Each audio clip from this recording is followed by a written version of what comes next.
Hello, myself Ayana Ammu. അപ്പോൾ നമ്മുടെ ചാനലിൻ്റെ പുതിയൊരു കഥയിലേക്ക് പോയാലോ? ഒരു അടിപൊളി കഥ കേൾക്കല്ലേ? +2 മൈറ്റിങ് കഴിഞ്ഞ് എന്ത് വേണമെന്ന് ചിന്തിച്ച് നിന്നപ്പോഴാണ് വീട്ടിലിതിരെ സാമ്പത്തിക ബുദ്ധിമുട്ടൊക്കെ വന്നത്. അതിനാൽ തുടർന്ന് പഠിക്കാതെ ഞാൻ വേറെ ജോലി നോക്കി. അങ്ങനെയാണ് അടുത്ത ടൗണിൽ ഒരു ബേക്കറിയിൽ വേക്കൻസി വന്നത്. ചെന്ന് അന്വേഷിച്ചപ്പോൾ സ്റ്റാഫ് പറഞ്ഞു മാനേജറിനോട് സംസാരിക്കാൻ.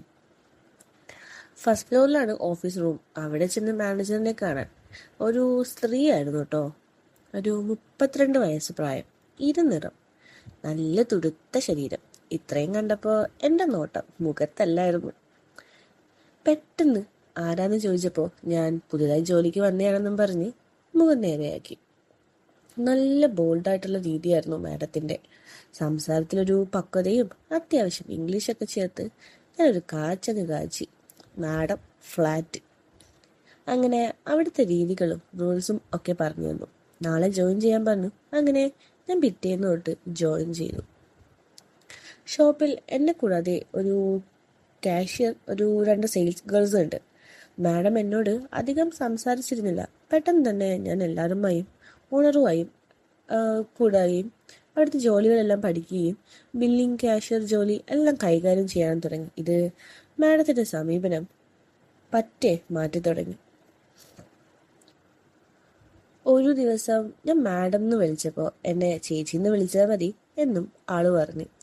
പിന്നെ ഞങ്ങൾ നല്ല കമ്പനി ആയിട്ടോ. അങ്ങനെ 2 വർഷം കഴിഞ്ഞ് എനിക്ക് ഡിഗ്രിക്ക് അഡ്മിഷൻ കിട്ടി.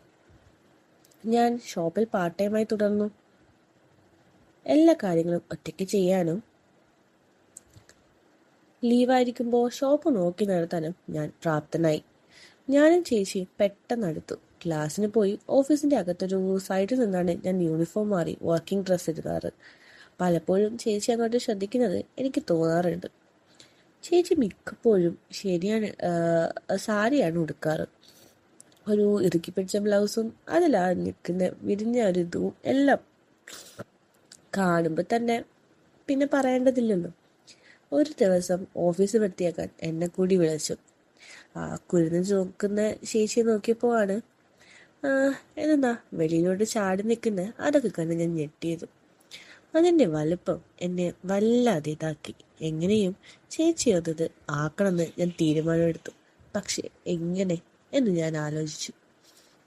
പേഴ്സണൽ കാര്യങ്ങൾ ഷെയർ ചെയ്യുന്ന രീതിയിൽ ഞങ്ങൾ നല്ല കമ്പനിയായിരുന്നു. ഒരു ദിവസം കോളേജിൽ നിന്ന് ജോലിക്ക് വന്നപ്പോൾ ചേച്ചി വിഷമിച്ച് കരയുവാണ്. ഞാൻ ആദ്യം ചോദിച്ചപ്പോൾ ഒന്നും മിണ്ടിയില്ല. ഒന്നുകൂടി ചോദിച്ചപ്പോൾ ചേച്ചി പറഞ്ഞു ഭർത്താവ് പഴയ പോലെ അടുപ്പമൊന്നും കാണിക്കുന്നില്ല അത്രേ. പുള്ളിക്കാരൻ ഒരു ആക്സിഡൻ്റ് ഒക്കെ കഴിഞ്ഞ് അവശനായിട്ട് ഇങ്ങനെയൊക്കെ അങ്ങ് പോകുന്നു. അതിനാൽ പുള്ളി ചേച്ചിക്ക് വേണ്ടതൊന്നും കൊടുക്കുന്നില്ല അത്ര. എന്നോട് ചേച്ചി എല്ലാ വിഷമങ്ങളും പറഞ്ഞു. ഞാനൊരു പെണ്ണല്ലേ, എനിക്കുമില്ലേ വികാരങ്ങൾ എന്നൊക്കെ. എന്നിട്ട് ചേച്ചി ഇരുന്നങ്ങ് കരഞ്ഞു. ഇത് തന്നെയാണ് പറ്റിയ അവസരം എന്ന് മനസ്സിലാക്കിയ ഞാൻ ചേച്ചിയെ പെട്ടെന്നൊന്ന് കെട്ടിപ്പിടിച്ച്. ചേച്ചി ഷോക്കായി, ബട്ട് അനങ്ങിയിട്ടൊന്നുമില്ല. ഓഫീസ് ആകെ ഒരു നിശബ്ദതയായിരുന്നു. പിന്നെ എന്നെ ഞെട്ടിച്ചുകൊണ്ട് ചേച്ചി എന്നെ ഇറുക്കി കെട്ടിപ്പിടിച്ചുകൊണ്ട് ഉറക്കി അങ്ങ് കരഞ്ഞു. ഞാൻ അങ്ങനെ തന്നെ സമാധാനിപ്പിച്ചു. ചേച്ചി കരച്ചിൽ നിർത്തി. ഞാൻ കണ്ണീരൊക്കെ തുടച്ച് എന്നിട്ടൊരു ധൈര്യത്തിലൊരു ഉമ്മ കവളിൽ കൊടുത്തു. ചേച്ചിയാണെങ്കിൽ ഒരു ചിരിയും പാസ്സാക്കി. ഞാൻ ഒന്നും മിണ്ടിയില്ല. ഷോപ്പിൽ തിരക്കാണെന്ന് പറഞ്ഞ് താഴേക്കെങ്ങ് പോയി. പിന്നെ 2 ദിവസം ഓഫീസിലോട്ട് അധികം പോയില്ല. എന്നാൽ അല്ലാതെ ചേച്ചിയെ കാണുമ്പോൾ ഒരു വല്ലാത്ത ചിരിയൊക്കെ അടുപ്പൊക്കെ ചേച്ചിയും കാണിക്കുന്നുണ്ട്. അങ്ങനെ ഒരു ദിവസം കോളേജ് കഴിഞ്ഞ് ഡ്രസ്സ് മാറാൻ പതിവ് പോലെ ഓഫീസിലെത്തി. അവിടോട്ട് ചേച്ചി ശ്രദ്ധിക്കുന്നുണ്ടെന്ന് മനസ്സിലാക്കി ഞാൻ പെട്ടെന്ന് ഒന്ന് തിരിഞ്ഞു. പക്ഷേ ചേച്ചി എന്നെ വിളിച്ചു. ഡാ ഇങ്ങ് വന്നേ, എനിക്ക് ഭയങ്കര പെടല് വേദന. ഒരുപാട് നേരം കമ്പ്യൂട്ടറിൻ്റെ മുമ്പിൽ ഇരുന്നുകൊണ്ടായിരിക്കും. ഒരു ടാബ്ലറ്റ് വാങ്ങി തരുമോ എന്ന് ചോദിച്ചു. ഇതൊക്കെ കേൾക്കുമ്പോഴും എൻ്റെ കണ്ണ് ചേച്ചിയുടെ അവിടെയൊക്കെ ആയിരുന്നു. ഞാനൊരു നമ്പർ ഇട്ടു.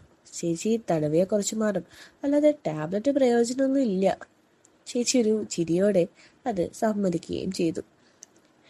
ഞാൻ മെല്ലെ ചെയറിന് പിന്നിൽ വന്നു. പറ്റിയ കഴുത്തിന് പുറകിൽ മസാജ് ചെയ്യാൻ തുടങ്ങി. ചേച്ചിയുടെ കണ്ണുകൾ അടഞ്ഞു, കൈകൾ തളർന്നതുപോലെ വെച്ചേക്കുന്നു. ഞാൻ പതിയെ കഴുത്തിന് മുന്നിലും നെഞ്ചിനു മുകളിലും ആയി തടവാൻ തുടങ്ങി. ചേച്ചിനൊന്നും എതിർപ്പൊന്നുമില്ലാത്തതിനാൽ ഞാൻ അവിടെ തൊട്ട് മുകളിൽ വരെ ഒരു എന്തെന്നാ ആ ഒരു ഭാഗത്തേക്ക് പറ്റിയൊന്ന് തടവി നോക്കി.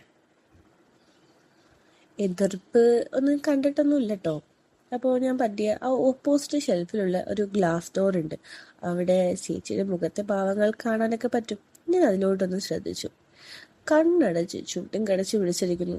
ഇത് കണ്ടത് ഞാൻ പതിയെ അതിന് മുകളിലൂടെ അതൊന്ന് ഒഴിയാൻ തുടങ്ങി. അതിൻ്റെ ആ കണ്ണുകളൊന്ന് തേടി. അതിൽ തൊട്ടപ്പോൾ തന്നെ ചേച്ചിയൊന്ന് ഞെട്ടി. പക്ഷേ കണ്ണടച്ച് പിടിച്ചേക്കുവാണ്. ഞാൻ കാര്യമായിട്ട് അതൊന്ന് കയക്കാൻ തുടങ്ങി. ചേച്ചി ഓരോ സൗണ്ടൊക്കെ ഉണ്ടാക്കുന്നുണ്ട്. അതെന്നെ കൂടുതൽ മത്ത് പിടിപ്പിച്ചു. ഞാൻ പറ്റി അതിൻ്റെ ഹുക്ക് ഓരോ നട്ടങ്ങ് ഊരി. ആ തുളിമ്പിച്ചാടി വെളിയിലോട്ട് വന്ന് നിൽക്കുന്നതിനെ കണ്ട് ഞാൻ ശരിക്കും ഞെട്ടിന്ന് തന്നെ പറയാം. നിങ്ങളും ഞെട്ടാറുണ്ടല്ലോ അല്ലേ? അപ്പോൾ ഒട്ടും വൈകിച്ചില്ല. ഞാൻ അതൊക്കെ ഒന്ന് പൊക്കി അതിനൊന്ന് സ്വതന്ത്രമാക്കി. എന്താ പറയാ, ചേച്ചി പൂർണ്ണമായിട്ടങ്ങ് വഴങ്ങിക്കഴിഞ്ഞിരിക്കുന്നുണ്ട്. എനിക്ക് നല്ലോണം മനസ്സിലായി. ഞാൻ കസാരയുടെ മുന്നിൽ ചെന്നിരുന്ന് അത് രണ്ടിനെയും മാറി മാറിയാക്കി. പതുക്കെ അതിൽ കടിക്കുകയും അതൊക്കെ ചെയ്യുകയും ചെയ്തു. ആളാണെന്നുണ്ടെങ്കിൽ അപ്പോഴത്തേക്കും എൻ്റെ മുടിയിൽ തലോടാനും തുടങ്ങി. ചേച്ചിയാണെങ്കിൽ ഓരോ ശബ്ദങ്ങളൊക്കെ ഉണ്ടാക്കി എൻ്റെ മുടി വിരലോടിക്കുകയായിരുന്നു. എൻ്റെ കൺട്രോൾ അങ്ങ് പോയി. ഞാൻ ചേച്ചിയുടെ സാരി അങ്ങ് ഇതാക്കി. മുൻവശം നനഞ്ഞിട്ടുണ്ടായിരുന്നു. ചേച്ചി ഞാനും അതൊന്ന് കണ്ടപ്പോൾ തന്നെ അങ്ങ് ചിരിച്ചു. പിന്നെ പിന്നെ പിന്നെ എന്തെന്നാ അവിടുത്തെ കാര്യങ്ങൾ തന്നെ. മോനെ നിർത്തല്ലേന്നും പറഞ്ഞ് കുറേ അപശബ്ദങ്ങൾ. പിന്നെ വീണ്ടും കലാപരിപാടികൾ അങ്ങനെ തുടർന്നു. ഞാൻ ചിരിച്ചു. അങ്ങനെ അവശയായ ചേച്ചിയുടെ ചുണ്ടുമേ ഒരിതും കൊടുത്ത് ഞാൻ അതിൻ്റെ വലിപ്പമൊക്കെ ഒന്ന് കണ്ട് ഞെട്ടി പരിപാടികൾ തുടർന്നു കൊണ്ടിരുന്നു. പക്ഷെ എൻ്റെ വലിപ്പം കണ്ടപ്പോഴത്തേക്കും ചേച്ചി ഞെട്ടുകയും അതിനോട് തന്നെ കീഴടങ്ങുകയും ചെയ്തു. പിന്നെ എല്ലാ പരിപാടിയും കഴിഞ്ഞു. രണ്ടുപേർക്കും ശരിക്കും സന്തോഷമായി എന്ന് വേണം പറയാൻ. ഡ്രസ്സെല്ലാം നേരെയാക്കി പിന്നെ ജോലി അങ്ങ് തുടങ്ങി. ഇത് സ്ഥിരം പരിപാടിയായിരിക്കെ ഒരു ദിവസം ചേച്ചി പറഞ്ഞു ഭർത്താവ് ഒരാഴ്ച വീട്ടിൽ കാണില്ല, മോളെ അമ്മമ്മയുടെ വീട്ടിൽ പോകുവാണ്, നൈറ്റ് വരുമോ എന്ന് ചോദിച്ചു. ഒരു ഗോൾഡൻ ചാൻസ് അല്ലേ, ഞാൻ അതങ്ങ് ഏറ്റു. അങ്ങനെ ജോലി കഴിഞ്ഞു ഞാൻ ബൈക്കൊരു ഇടവഴിയിൽ ഒതുക്കി ചേച്ചിയുടെ വീട്ടിൽ ചെന്നു. ആരും കാണുന്നില്ല എന്ന് ഉറപ്പ് വരുത്തിയിട്ടാട്ടോ പോയത്. വീട്ടിൽ കയറി. എനിക്ക് ചായയൊക്കെ ഇട്ടുതന്നു രണ്ടുപേരുടെയും. അത് വീണ്ടും അണ പൊട്ടി നിൽക്കുക. അതാണല്ലോ അവിടുത്തെ മെയിൻ സാധനം. അങ്ങനെ ഞാൻ ചേച്ചിയെ എടുത്ത് ബെഡ്റൂമിൽ കൊണ്ടുപോയി. നൈറ്റ് ആയിരുന്നു കേട്ടോ വേഷം. പിന്നെ സംഭവങ്ങൾ സ്ഥിരം കലാപരിപാടികൾ തന്നെ. ഞാനൊരു താളത്തിൽ തന്നെ ഓരോന്നായിട്ടങ്ങ് തുടങ്ങി. പിന്നെ ചേച്ചിയും ആ താളത്തിൽ തന്നെ. ചേച്ചി ആള് ചില്ലറക്കാരിയൊന്നും അല്ല കേട്ടോ. ചേച്ചിയുടെ കഴിവിനെ കണ്ട് ഞാൻ തന്നെ ശരിക്കും ഞെട്ടിപ്പോയി. ഇങ്ങനെ ഒരാളെയാണല്ലോ ആളൊന്നും മടിച്ചു നിൽക്കാറെന്ന് ഓർത്തപ്പോൾ എനിക്കെന്തോ. പിന്നെ എനിക്കാണെങ്കിൽ വരാറായിട്ടോ. പിന്നെ കെട്ടിപ്പിടിച്ചിട്ട് ആ ഒരു ഇതും കൂടെ ആയപ്പോഴത്തേക്ക് സംഭവം ഫ്ലാറ്റ്.